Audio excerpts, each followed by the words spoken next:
ምንድነው ብርቅ ሆነብሽ ሀይሚ? የፍቅር ጥያቄ መጠየቅ ይሄን ያክል ብርቅ ነው እንዴ ምናምን የምትሉ ሰዎች በነገራችን ላይ ማለት ነው የምትወዱትን የምታፈቅሩትን ቤተሰብ የሚፈልገውን አይነት ሰው የእናንተ ሆኖ ማየት የህይወት አንድ ክፍል እኮ ነው። ፍቅር እኮ የፍቅር አጋር እኮ አብሯችሁ የሚኖር ሰው እኮ የህይወታችሁ ግማሹ አካላችሁ ሙሉ ሲሆን በጣም ነው ደስ የሚለው። የምትፈልጉትን ሰው አግኝታችሁ የምታውቁ ሰዎች ማለት ነው በጣም ነው ደስ የሚለው። በዛ ላይ ብዙ ፈተና የወጣበትና በገንዘብ የማይገዛ ነገር ማግኘት በጣም ነው የሚያስደስተው። ይሄን የሚያውቀው ሆኖለት ያየ ሰው ነው። ሆኖለት የምትወዱት የምትፈልጉትን ሰው የእናንተ እንዲሆን ፈልጋችሁ በጉጉት ጠብቃችሁ ከዛ ሲሆንላችሁ ከማልቀስም በላይ ነው በነገራችን ላይ ማለት ነው። የፍቅር ጥሩ የፍቅር አጋር እንደ ማግኘት ትልቅ ጸጋ የለም በነገራችን ላይና እንደ ቀላል ነገር አትዩት።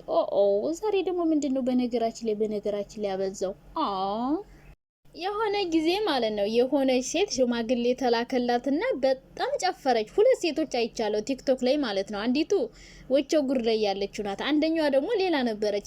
አይወስዳትም እያሉ ሰዎቹ ሲዝቱብኝ እያለች የጨፈረችን ታስታውሷታላችሁ እንዴ? ሽምግልና ለመጀመሪያ ጊዜ ነው እንዴ ተላከልሽ ምናምን እያለ ሁሉም ሰው እንትን ሲላት ነበረ። በጣም ባሽሙር እየተናገራት ነበረ። ያቺ ሴት እንደዛ የጨፈረችው ከዛ በፊት የሰማችው የሰው ወሬ፣ ስድብ፣ ቆመሽ ቀረሽ፣ አግቢ፣ መጫወቻ ሆንሽ ምናምን እነዚህ ነገሮች ናቸው በዛ ልክ እንዲጨፍሩ ያደረጋቸው ሴቶችን እና ሀይሚ ትናንትና አልቅሳ ብሩኬን ያርገዋለሁ የፍቅር ጥያቄ አቅርቦልኛል በአደባባይ ነግሮኛል ብላ ስታለቅስ እና የፍቅር ጥያቄ መጠየቅ ብርቅ ነው ወይ የምትሉ ሰዎች አላችሁ በነገራችን ላይ ማለት ነው። በጣም የምትወዱትና የምታፈቅሩት ሰው ለእናንተ ትልቅ ቦታ ያለው ሰው የእናንተ ሆኖ እንደማየት በጣም ደስ የሚል ነገር የለም። የምር ፍቅር ይዟችሁ የምታውቁ ሰዎች ካላችሁ በጣም የምትወዱት ሰው የምታፈቅሩት ሰው የእናንተ እንዲሆን የምትፈልጉት ግን ደግሞ በመሀል ብዙ ነገር እየተፈጠረ የእናንተ እንደማይሆን ብዙ ጊዜ አስባችሁት የምታውቁት ነገር ማለት ነው።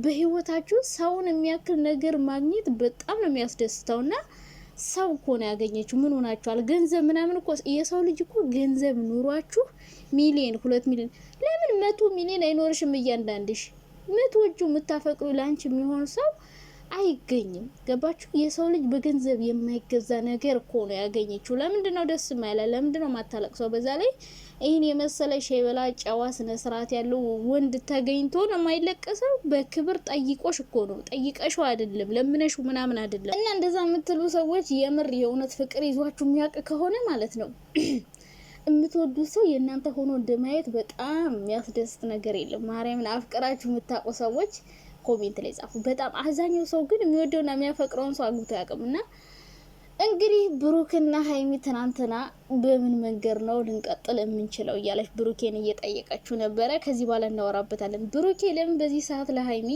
የፍቅር ጥያቄ አቀረበላት? በሉ እስካሁን ሳያቀርብ ለምን አሁን አቀረበ ምናምን የሚል ነገርም ሊኖራችሁ ይችላል። ግን ደግሞ ታውቃላችሁ ወንድሙ አንተ ካላገባህ እኔ አላገባም እያለ ነበረ ብሩኬ ማለት ሀብን ማለት ነው። እንግዲህ እሱ ደግሞ ሚስቱ ስትመረቅ ሊጋቡ እንደሆነ ከአሁን በፊትም ሲያወሩ ነበር። ከትናንት ወዲያ በፍራንክ መልኩም ብቻ ሊጋቡ እንደሆነ አንዳንድ ነገሮች እያወሩ ነበረ ሁለቱ ሀብና ናኒ ማለት። በእርግጥ አንድ ቤት ነው የሚኖሩት እነሱ ሰዎች። ግን እኔ ግን አንዳንዴ ያስቆኛል አንዳንድ ሰዎች። ለማንኛውም ስለዚህ ስለ እንደዚህ አይነት ነገር ማውራት ባልፈልግም ዞሮ አንድ ቤት ነው የሚኖሩት። ግን ሰርግ ያው እንደ ወንድሙ ማለት ነው በሰርግ ምናምን ባህል ወግ ምናምን ባል ነገር አለ አይደለ? እንደዛ ነገር ለማድረግ እንግዲህ እስካሁን ድረስ ሳይጋቡ አብሮ የቆዩበት ምክንያት እንግዲህ ልጅቷ ተማሪ ናት ናኒ ማለት ነው። እሷ የምትመረቀው ዘንድሮ ይመስለኛል እና እዛ ጋር ሰርግ ነገር ብቻ አስቧል ይመስለኛል እና ሀይሚም አብሮ ሊጨመሩ እንደሚል ሀሳብ በአእምሮ መጥቷል። እና ደግሞ ማለት ነው የሀይሚና የብሩክን ግንኙነት መቼኛ ብቻ እኮ አይደለም የምንፈልገው እኛ እንደዚህ የተደሰትን ማለት ነው። ወደ ፍቅር ሲገቡ አፈቅርሻለሁ ሲላት እንስማ እኛ ብቻ አይደለም በነገራችን ላይ ይሄ ነገር የምንፈልገው የእነሱ ቤተሰቦች እኛ እንደዚህ ደስ ያለን የምንወዳቸው የምናደንቃቸው ዩቲዩብ ላይ ነው የምናያቸው አይደለ?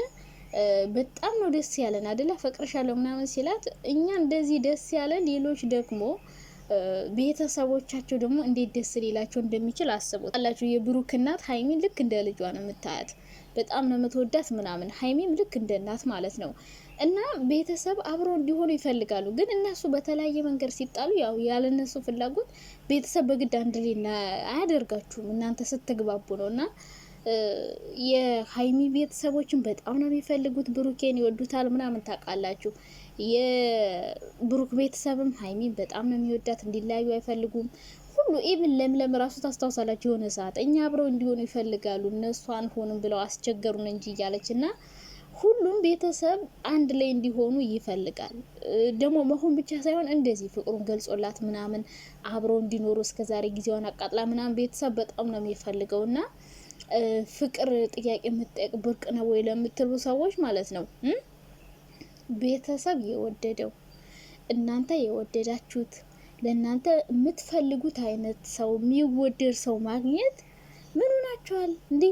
ትክክለኛ የትዳር አጋር እኮ አተው ነው ብዙ ሴቶች ህይወታቸው እየተበላሸ ያለ፣ የሚፈልጉትን ሰው ስለማያገቡ ወይ ለገንዘብ ብለው የሆነ የማይወዱትን ሰው የማይፈልጉትን ሰው ያገባሉ፣ ወይ ደግሞ ተገደው ብቻ በሁኔታዎች፣ ወይ ደግሞ እየተዋደዱ ደግሞ የማያግባባቸው ነገር በመሀል ተፈጥሮ በቤተሰብ ምናምን እየተለያዩ እኮ ብዙ ሴቶች ጥሩ የትዳር አጋር ስላላገኙ ነው ከተጋቡ በኋላ ህይወታቸው መስቀልቅል እያለ የሚያስጠላ ህይወት የሚኖሩ ብዙ ሴቶች አሉ። አሁን ትናንትና ሀቢባ ቤት ያያችኋቸው ይሄ ዲቦራ፣ በቅርቡ ደግሞ ፍቅርና ፏድ ከዩቲዩበሮች ራሱ እንደዚህ እየተዋደዱ እነሷን የተለያዩ ሰዎች ናቸው። ፍቅርና ፏድ ለምን እምነታቸው የተለያየ ስለሆነ አንድ የሚሆኑበት ነገር ጠፋ። በቃ ተዋደዱ፣ ግን ደግሞ አንድ የሚያደርጋቸው ነገር አለመግባባት ተፈጠረና ቤተሰብም ሳይፈልግም ነው የተገናኙት። አሁንም ደግሞ በቤተሰብም በራሳቸውም ብለው ተለያዩ ማለት ነው። መቼም የተለያየ እምነት ኖሯችሁ ቤተሰብ እሺ አይልም፣ ደስተኛ አይሆንም። ግን እነሱ በቃ እኛ ከተዋደድን ምንም ችግር የለው ብለው ነው። እና ሁሉ ሙሉ የሆነ ነገር ማግኘት ደግሞ ቤተሰብ የወደደው እናንተ የወደዳችሁት የምትፈልጉት ሰው ሲሆን ደግሞ ከማልቀስም በላይ ነው። የምር ከማልቀስም በላይ ነው። ስሜቱን የሚያውቀው ሆኖለት ያየ ነው። የሚወደው የሚያፈቅረው ሰው ቤተሰብ የወደደላችሁ ምናምን ሲሆን ደግሞ በስማም እንዴት ደስ እንደሚል ብዙ አመት አብራችሁት የቆያችሁት የለመዳችሁት የሀገራችሁ ልጅ የሰፈራችሁ ልጅ እና እንደ ሀይሚ እድለኛ የለም፣ እንደ ብሩኬም እድለኛ የለም። ብሩኬም ቤተሰቡን የሚወድለትን እሱ የሚፈልጋትን በደንብ ያወቃትን ያጠናትን ከሌላ ሰው ጋር ያልተላላጠች ምናምን ስርዓት ያላት ሴት ነው ያገኘ እና ይሄ ከዚህ በላይ ደስታ የለም። እና ህይወት ስለሆነ ማለት ነው አንዱ ከህይወታችሁ ውስጥ ስራችሁ፣ ከዛ ደግሞ የትዳር አጋራችሁ አንዱ የህይወታችሁ ዋናው ክፍል ነው። ከዛ ልጅ ይወለዳል፣ ትዳር ይኖራል ምናምን። ከምንም በላይ የሚያስፈልጋችሁ ከ18 አመት በላይ ከሆናችሁ ጥሩ የትዳር አጋር፣ ጥሩ ጓደኛ የሚመክራችሁ ምናምን አብሯችሁ የሚኖር ሰው እሱ ነው። ገባችሁ?